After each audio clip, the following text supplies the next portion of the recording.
Hey everybody, today we're going to be doing a demo of forging a snake. You can see it here. And let's get started. So we're going to start with a piece of rebar off the shop floor that was previously another art project here at the studio. I'm going to be using my forge here. It's a custom forge I built a while back. It's got a chili forge burner in it, castable refractory around K-wool.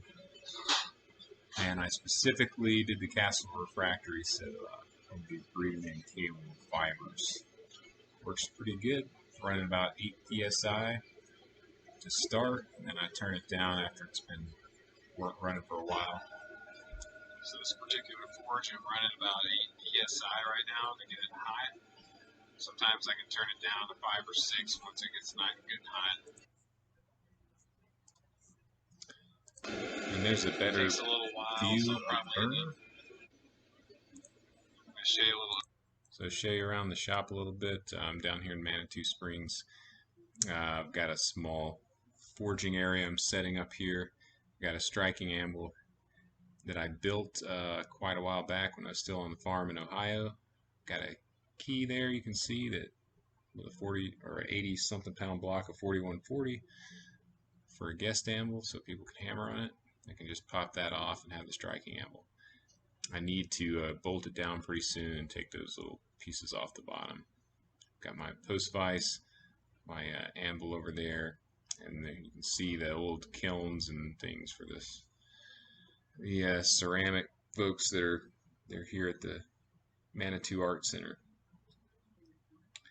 So you can see some other shots of the forge there, but down here I got a salt fork craftsman swage block I've had for a while, and then also my coal fire pot that I've had for a while. I've got some other stuff back in Ohio I haven't brought yet to the shop. I don't know if I have a place for it really, but I've got old antique coal forges, layout tables, things like that. I've also got a couple of fly presses I'm going to bring down here to the shop and set up for some other projects I'm working on. Alright, so we're going to get started here. First thing I got to do is straighten out the rebar. So you're going to see a few seconds here of me doing that. Just heating it up, hammering it out over the anvil to straighten it.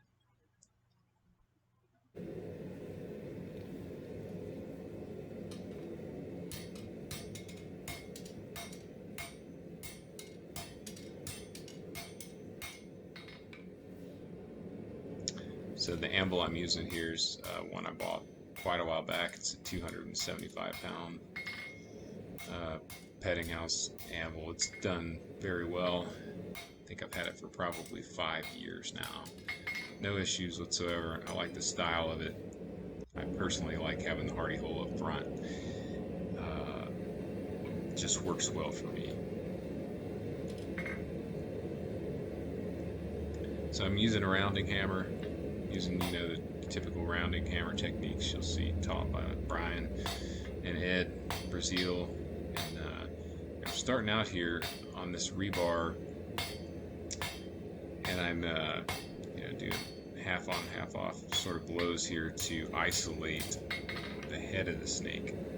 So what I'm doing is I've started this step first because I want the position of the top of the head to be in line with the spine of the rebar so that it looks good as a snake. So I'm coming back in here right now and doing that, isolating it a little bit more, giving it a little bit of a taper, and you can see that ridge that I'm creating lines up with the ridge in the rebar.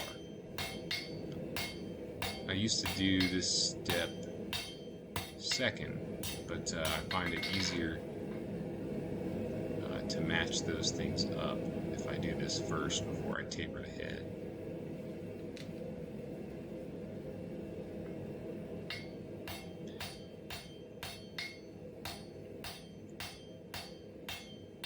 Alright, I'm just coming back in and tapering it out a bit more. Just want to get to that point where it looks like a nice natural taper from the snake's head to the body.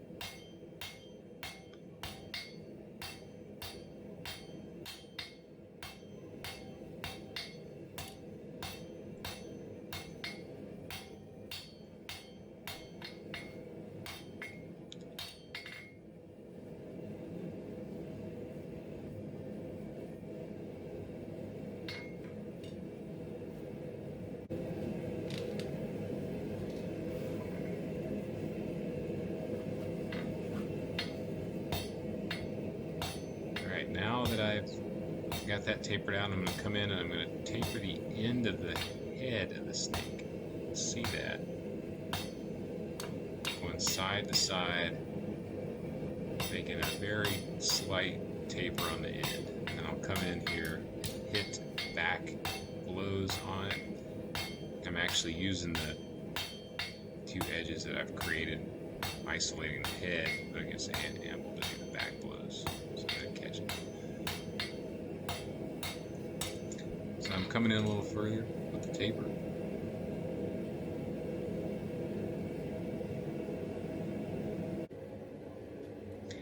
And one of the big things I'm going to kind of show in this is the lines that I'm creating here are very intentional, and you'll see that as we go along.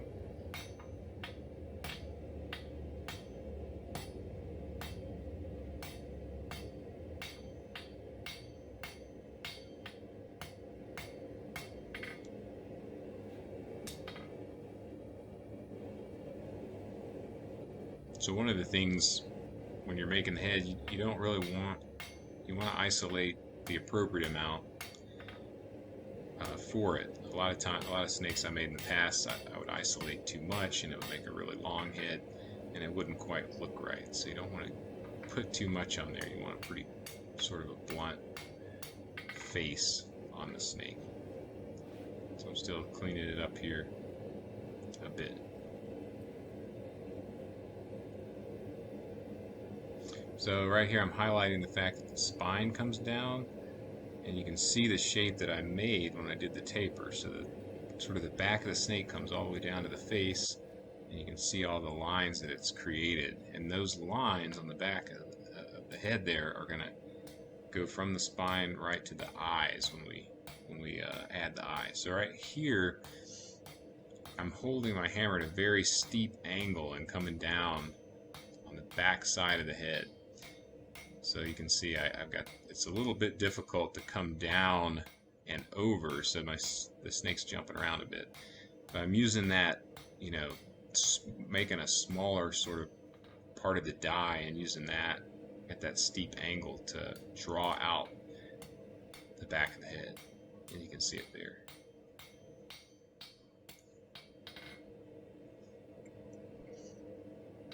So I'm going to continue to draw out the back of the head until it kind of, you know, looks like what's natural on a snake.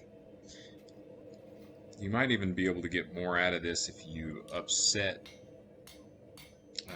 the part before you isolate the head and get a little bit more meat in there. But this tends to work pretty good. So I'm just coming back in now and cleaning it up a bit.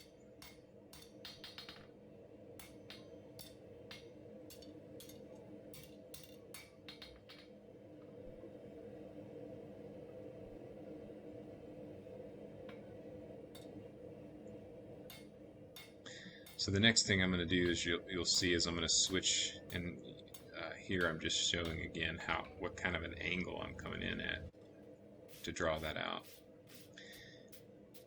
And the next thing I'm going to do is I'm going to switch to smaller hammer. You can see my new hammer there. I want a smaller hammer with a smaller die so I can really get in there and kind of draw it out.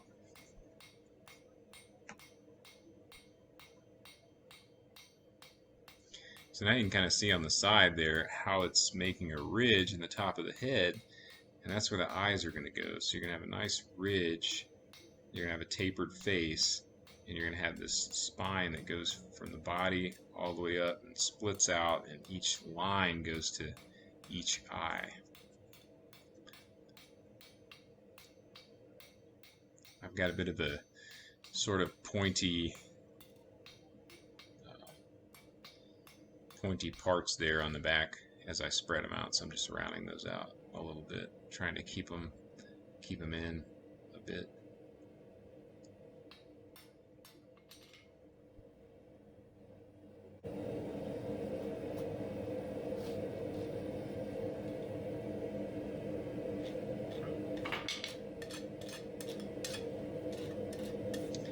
So I'm just taking my rasp and going in and taking off and cleaning up a couple of things that I saw on there that needed to be cleaned up. Just a quick, easy way to do that.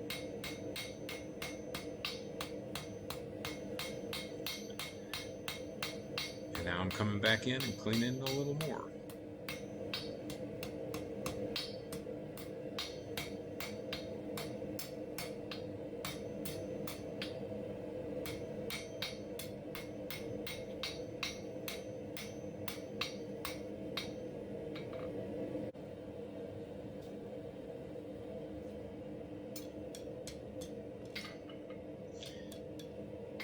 So now I'm going to make the eye. So you see that I have to sort of bend the head over so that it's going to stay where I want it. But I'm having problems with my hold fast. It's gotten out of whack. So it's not holding. I need to readjust it. And that's always a pain for me to figure that out. So if anybody has tips for that in the future, that might be good. I got it down years ago, but now I haven't done it in a while. So I just brought out a cutting block that I had made and put this between my legs and kind of jammed it to the side there. So now the big thing here when you're making the eyes, the eye placement's kind of critical. You want it sort of up toward the top a bit, but enough where you have enough meat to make the eye on it. So you see there that it's actually made a nice ridge coming up. Add some detail, and that line goes right into it. And the other key here is to kind of take it slow when you're doing when you're using your center punch to make the eye. I used to try to do it, hit it pretty hard and make it in one punch, but I actually tap it quite a few times to drive it down into it. So now I'm cleaning up the taper again.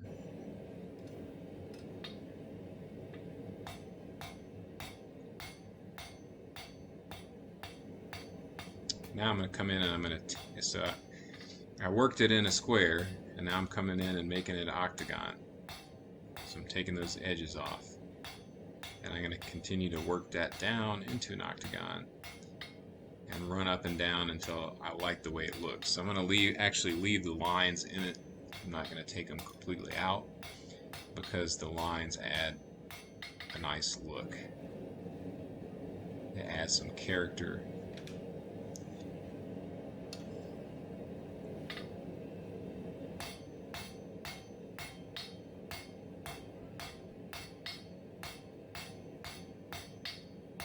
This is sort of the final cleanup here for the neck taper.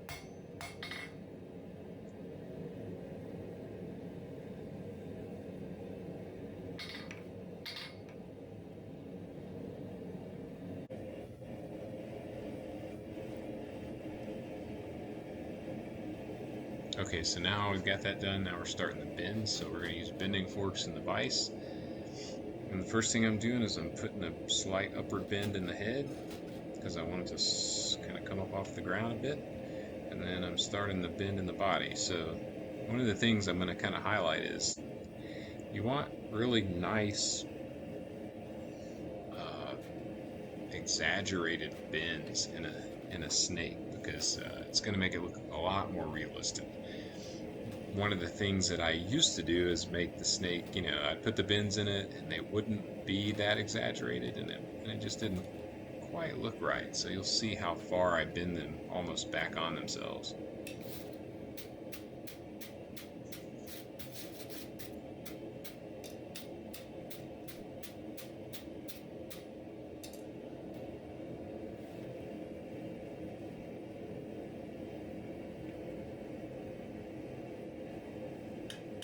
So that's the start of the bend. I actually, going back, I realized I shouldn't have put this bend in yet. I should have tapered the tail out. It just makes it a little harder when you got a bend in your metal to kind of do the drawing technique where you're constantly spinning it around. So now I put my touch mark in, and now I'm gonna draw out the tail here. So right now I'm just half face hammer blows, pulling it back gradually and rotating it. So one of the things to note here too is rebar is pretty tough. It's quite a bit harder than mild steel most of the time, that I've found anyway, since a lot of it's a mix of recycled steel. seems to get a higher carbon content in it, and a lot of it is quite high. You can actually harden it. I've got quite a few tools made of rebar that I've hardened, just simple tools like you know, some chisels and things like that.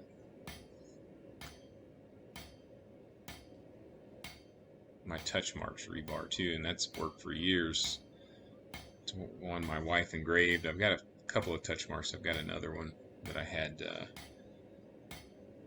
had made, and I'm not sure where it is right now. But yeah, so 2 heats. I've got the rebar tapered out into a nice taper, nice point on it. I'll come back in later and kind of add to that a bit.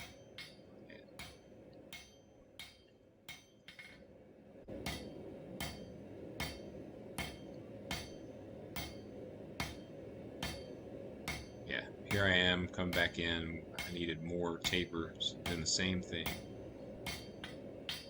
Drawing it out some more.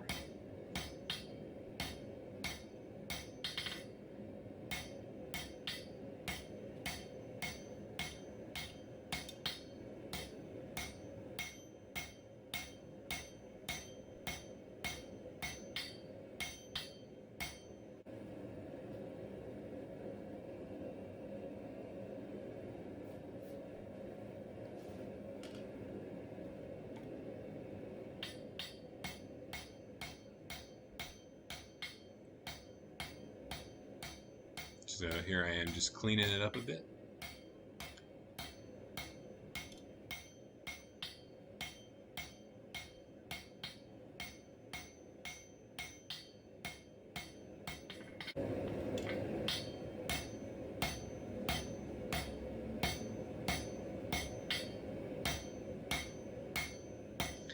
And now I'm taking off the edges, turning it to octagon again, just like I did with the NECA of it.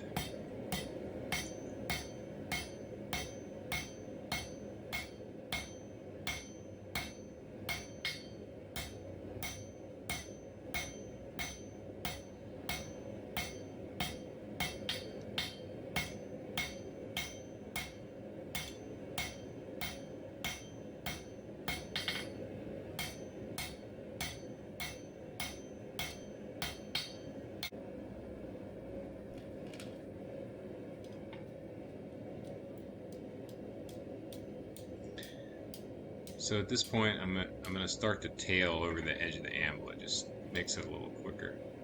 Just get that first bend in it, and then I'll take it over to the post vise.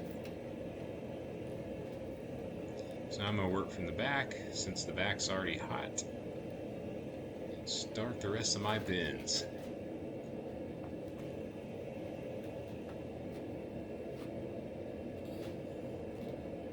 You can see here we're going to come way back around, almost bending it over on itself. That gives you a nice gradual curve.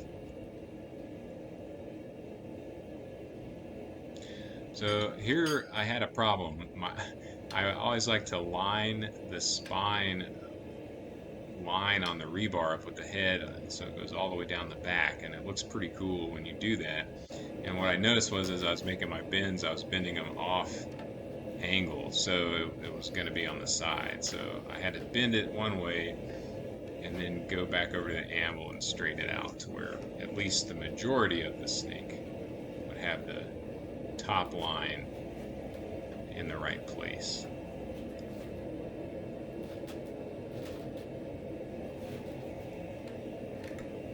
So really, to me, bending stuff like this and getting it accurate really took me a lot of practice. I hate trying to bend stuff into a certain shape. It really took me a while to get that down.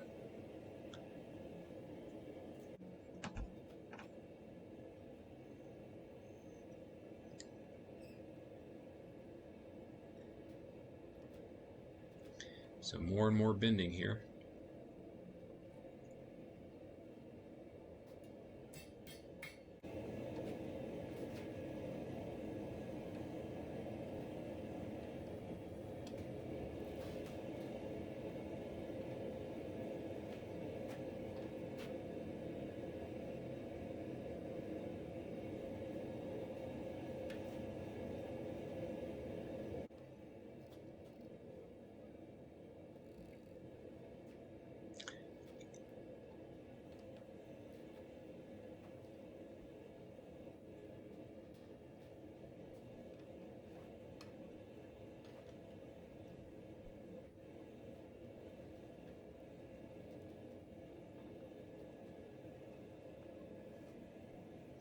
So here you kind of really got to grab the steel in the right place to get the bends in the right place, because you got a lot of metal heated up. It's not really isolated. I'm not cooling it in certain places to make the bends or anything, because I really don't need to, as long as I get the right tong placement. So you can see I'm going back over the anvil now, and what I'm doing there is I'm flattening the whole thing out, so when I'm done with this process, it's actually going to lay flat on the ground. So that's one of the things I struggled with when I first started making these, was getting it to sit flat, because when somebody puts it on their table, you don't want it rocking around. So I kind of go back in and I'll hammer it flat, but then I'll have to take the tail over the edge of the anvil a bit and drive it down just a bit, and then come back over and tap the body where it pushes the tail back up flat. So it just takes a little finesse and lots of practice. So I'm getting pretty close now. You can see those bends still, really, really wide.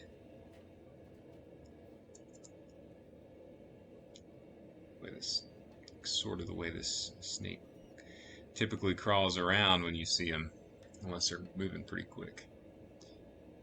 I always, there's not a whole lot of uses for a snake made out of steel, but it's just sort of I guess more of a novelty or art piece or whatever. I've made quite a bit of these. I think I sold 5 to a guy in Pennsylvania over time. I guess he loved them. I'm not sure. I actually made some really big ones at a really large rebar, and there's a couple there or one specifically I wish I still had, that I sold. It was very nice. Yeah, not a whole lot of utility, but I always thought, well, I think that's the end of the video here, actually. So